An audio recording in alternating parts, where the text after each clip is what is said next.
Mateus capítulo 7, nós queremos compartilhar com os irmãos nesta noite, a partir do versículo 21, Mateus 7, 21, nós vamos ler, que diz a palavra de Deus, Mateus 7, versículo 21, que diz: Nem todo o que me diz, Senhor, Senhor, entrará no reino dos céus, mas aquele que faz a vontade de meu Pai que estás no céu. Muitos me dirão naquele dia: Senhor, Senhor, nós não profetizamos no seu nome? Em teu nome não expulsamos demônios? Em teu nome não fizemos muitas maravilhas? Então lhes direi abertamente: nunca vos conheci, apartai-vos de mim, vós que praticais a iniquidade. Então nesta noite quero compartilhar com os irmãos os perdidos na igreja. Vamos orar. Pai, nós oramos em nome de Jesus. Pai, toda essa obra que o Senhor tem feito pertence a Ti, pertence à glória do Teu reino, pertence, ó Pai, ao Evangelho de Cristo. Nesta noite, ó Pai, que o Senhor desperta a Tua igreja para viver o verdadeiro Evangelho de maneira intensa, de maneira, ó Pai, também que transforme suas vidas. Em nome de Jesus que nós Te pedimos ajuda para compartilhar essa palavra. Amém. Amém. Os perdidos na igreja, por isso sentar, irmãos. Existe a possibilidade de alguém frequentar a igreja e ainda estar perdido? Existe essa possibilidade, meus irmãos? A realidade é que existe hoje milhares de evangélicos que estão hoje nos arraiais das igrejas, que ainda não se converteram a Jesus Cristo, que ainda não têm uma conversão genuína, ainda que não têm a certeza absoluta da salvação.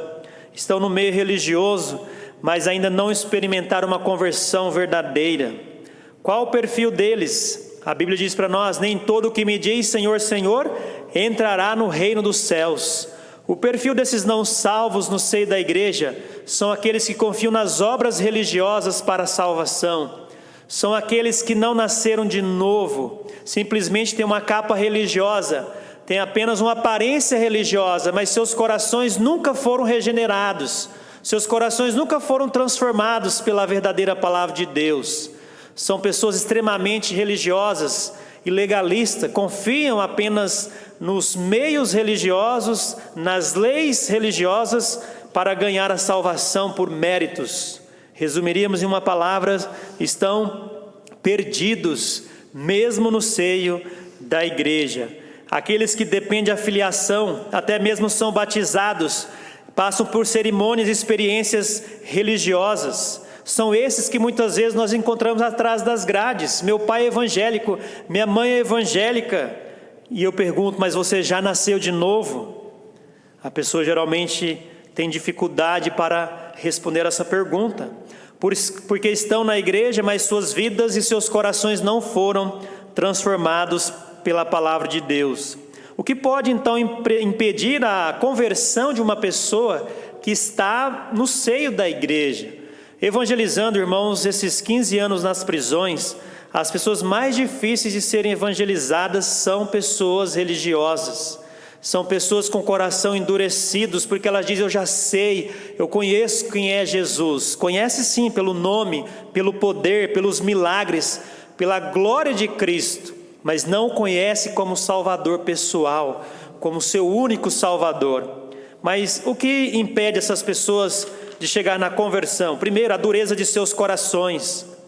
A Bíblia diz em Romanos: porquanto tendo conhecido a Deus, não o glorificaram como Deus, mas nem lhe deram graças, antes o seu discurso desvaneceram e o seu coração insensato se obscureceu.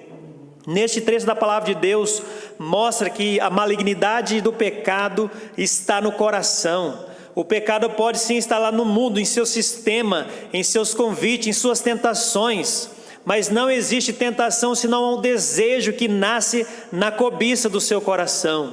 E o seu coração endurece porque ele quer o prazer do pecado, ele quer desfrutar do pecado e quer ficar sem nenhuma consequência. Por isso os corações são endurecidos. A pessoa perde, de fato, o temor a Deus, o medo das consequências de Deus em sua vida. Este geralmente tem um orgulho. A Bíblia diz para nós: dizem-se sábios, tornaram-se loucos. O orgulho, se gabam de conhecimento, de informações intelectuais. Muitos desses estão nos arraiais evangélicos e não conhecem a Deus de fato. Se nessa noite você se encontra nessa situação, o seu melhor convite: venha a Cristo. Tire a sua capa religiosa, quebre o seu orgulho, porque a eternidade é muito mais preciosa do que esse momento no seio da igreja. Meus irmãos, a palavra de Deus diz também que seus corações estão endurecidos. E cada vez que eles ouvem uma pregação, seus corações endurecem, porque eles não estão dispostos a obedecê-la, não querem mudar de vida. Meus irmãos, a palavra de Deus, ela é viva, ela é eficaz, ela é dinâmica. Ela tem que chegar na nossa vida e fazer transformações, operar mudança em nossas vidas, operar mudança em nossos comportamentos, mudanças em nossas palavras. Se isso não está acontecendo, o teu coração está orgulhoso e endurecido, e você não passa de um religioso perdido. Nesta noite, Deus quer quebrar o teu orgulho religioso. Deus quer quebrar sua vida para que você venha a Ele humildemente e clame pela salvação da tua alma. Sabe quem vai conseguir salvar a tua alma? Nenhum outro, a não ser Jesus Cristo. Este orgulho é o pecado que atravessa o coração do homem. É um indivíduo com a autoproteção, com dificuldade de se expor, está extremamente defensível e facilmente se ofende. Essas pessoas têm uma falsa religiosidade. A Bíblia diz: o seu coração insensato obscureceu. Quando o assunto é falsa religiosidade, são práticas religiosas como meio de justiça própria. Adoram cargos na igreja, acham que Deus o aceita apenas por causa de seus cargos na igreja ou de suas obras na igreja. Ou seja, eles adoram o estrelismo religioso. Essa é a realidade, meus amados. Em seu coração insensato, a Bíblia diz, se obscureceu. Não é novidade para nós que nós lembramos dos escribas, dos doutores da lei, dos religiosos, dos fariseus, líderes que se achavam que Deus os aceitaria por causa de suas obras. Misturavam-se com as culturas pagãs, porque no público eles queriam ser os mais espirituais, mas no íntimo do coração estava ali, a Bíblia diz, um sepulcro caiado, ou seja, ali estava a realidade do caráter de cada um deles. O fato é, meus irmãos, que a comercialização da fé, o sincretismo religioso, acabou afetando a vida e a cultura da igreja. E por isso nós temos muitos perdidos na igreja. Primeiro, a dureza de seus corações. Segundo, a duplicidade de suas vidas. A Bíblia diz para nós, versículo 25 de Romanos 1, pois mudar a verdade de Deus em mentira, honraram e servindo mais a criatura do que o Criador, que é bendito eternamente. Amém. Essa duplicidade de suas vidas, para ficar mais claro aqui no nosso português, pessoas de duas caras. Aquele que no exterior, o interior não se alinham. Tentam manter uma aparência de super crentes, super espirituais. E a Bíblia diz: tu que dizes que não se deve adulterar e adulteras, tu que abominas os ídolos cometes sacrilégio. O fato é que o exterior e o interior deve estar completamente alinhado à palavra de Deus. O que é o interior? É o seu ser intelecto, são as suas emoções, são os seus pensamentos, é o seu caráter, é aquilo que você faz quando ninguém está perto de você. Meus amados, a realidade dessa duplicidade de vida é que na igreja a aparência é espiritual, mas nas suas vidas particulares há um desvio de caráter. E nós encontramos isso nas prisões diariamente. Há uma ala na prisão, aqueles que são religiosos, eles têm as Bíblias nas mãos, eles cantam corinhos, mas no coração deles é nítido ver que não há uma transformação de vida. Meus irmãos, a vida continua dentro de nós.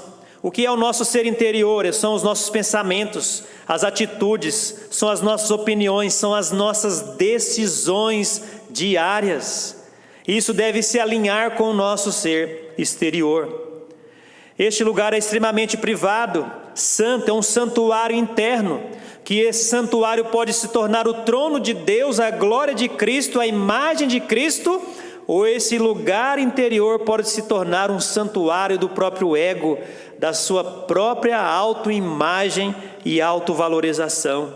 Quando são confrontados, eles escondem, nunca pedem perdão em seus corações endurecidos. São pessoas que buscam aprovações de quem? Dos homens. Pessoas que tentam esconder seu pecado. Quando trata-se do pecado dos outros, eles se levantam, querem condenar, querem destruir aquele tal pecador. Mas quando se trata do seu próprio pecado, eles se escondem, eles tentam amenizar a gravidade de seu pecado. Eles tentam se esconder, demonstrando que tem uma falsa sensação e, como eu já disse e repito, um desvio de caráter. Será que tudo isso acontece na vida de uma igreja, meus irmãos? Infelizmente, essa é uma realidade. O meio religioso está contaminado, corrompido de pessoas que estão tentando destruir a igreja de Deus. Essa é uma realidade. Por isso, nesta noite, o convite é para que você deixe o seu pecado e você trate o seu pecado.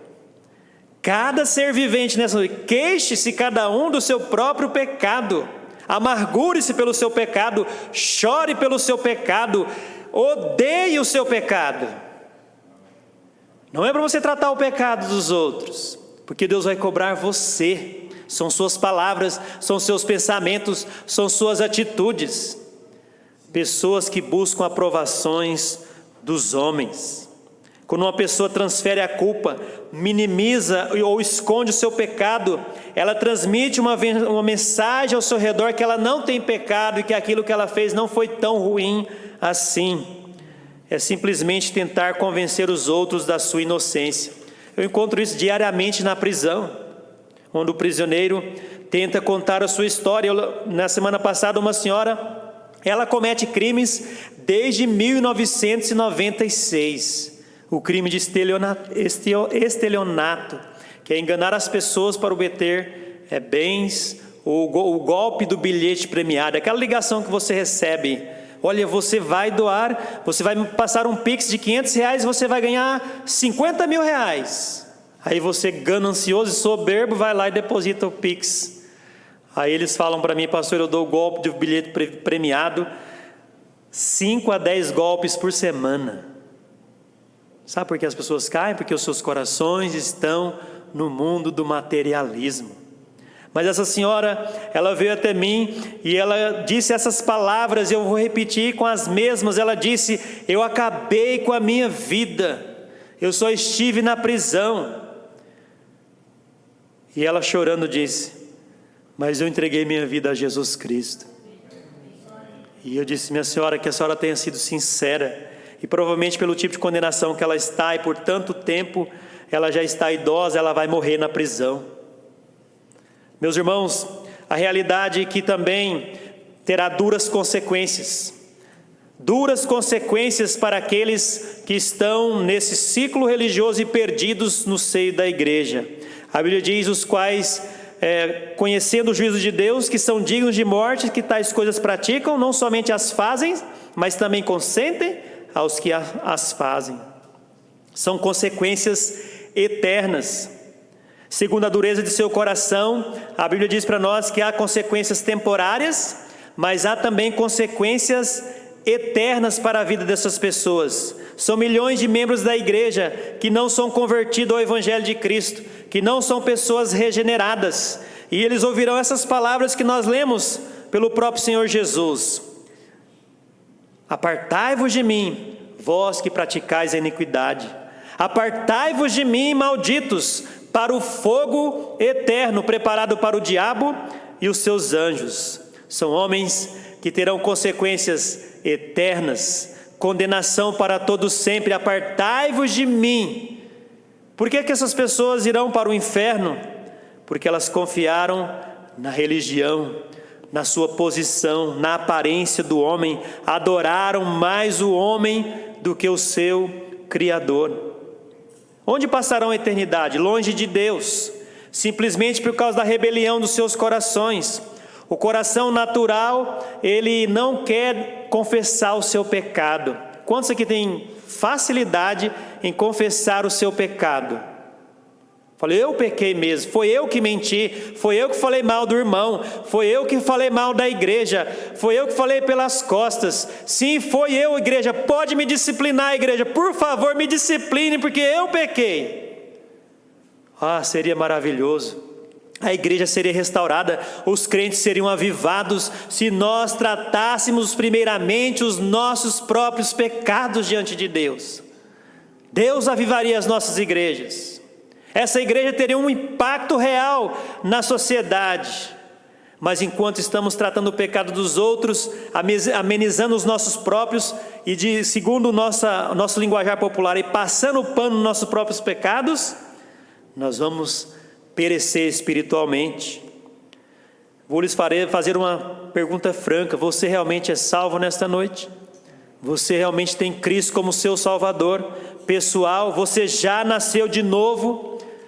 Eis que a salvação é quando, pregador? É agora. É agora que você precisa ser salvo. É agora que você precisa despir-se da capa religiosa e vir arrependido. É agora o tempo aceitável. É agora o dia da salvação. Arrependa-se dos seus pecados. Confesse a Deus. Volte para o teu Deus. Porque diante do trono branco estará você e Deus, e Ele te condenará para todo sempre. Termino com esse testemunho, pregando no acampamento de jovens, que foi uma bênção, não pelo pregador, mas por Deus operar. Tire os olhos da glória do homem, e coloque os olhos na glória de Deus. Terminei uma pregação, e Deus me deu a primeira mensagem, que os jovens precisavam conhecer a vontade de Deus, que seria a salvação eterna. Nas Escrituras isso está dizendo que Deus quer que todos sejam salvos, que nenhum se perca, mas que todos se arrependam. Mas na hora do apelo, nenhum jovem se manifestou publicamente, porque realmente para o religioso se converter é muito difícil. Ele tem que despir-se do seu orgulho e da sua capa religiosa. Mas depois, subindo para o corredor do dormitório, que tinha uma divisória ali entre o auditório e o dormitório, eu estava descendo, e aí veio um jovem e me abraçou chorando. Ele estava de terno e gravata, mas ele desabotou o seu terno e me abraçou e falou: eu entreguei minha vida a Jesus Cristo nessa noite. Eu disse: glória a Deus, jovem. E depois ele mandou um áudio, mesmo ele está há 1 ano no seminário. Ele disse: eu não sou salvo, porque eu estava olhando para o mundo do estrelismo religioso. Aquele jovem creu em Cristo como seu Salvador. Ele não é apenas um, mas ele representa muitos personagens que ainda não nasceram de novo. Qual a melhor decisão desta noite? Arrependa-se dos seus maus caminhos. Para a igreja, ao ouvir essa pregação, se você vai ouvir um evangelista, ele vai pregar o evangelho. Igreja, desperta. Desperta para a realidade. O mundo jaz no maligno. Satanás quer destruir nossas vidas, nossas igrejas, nossas famílias. Mas clame o teu Deus, igreja. Arrependa dos seus pecados. Se converta ao teu Deus. Consagre-se à santidade de Deus nesta noite. Porque Deus sabe, Ele vê o teu pecado. E o tempo do teu pecado vai se acabar. E iniciará a consequência eterna. Venha para Deus, igreja. Ele é o teu Deus, Ele quer reinar, Cristo quer governar essa igreja para a glória do seu nome, para que um dia esta cidade, essa vizinhança, a sua vizinhança, reconheça: aqui realmente tinha um crente de verdade. Vamos orar.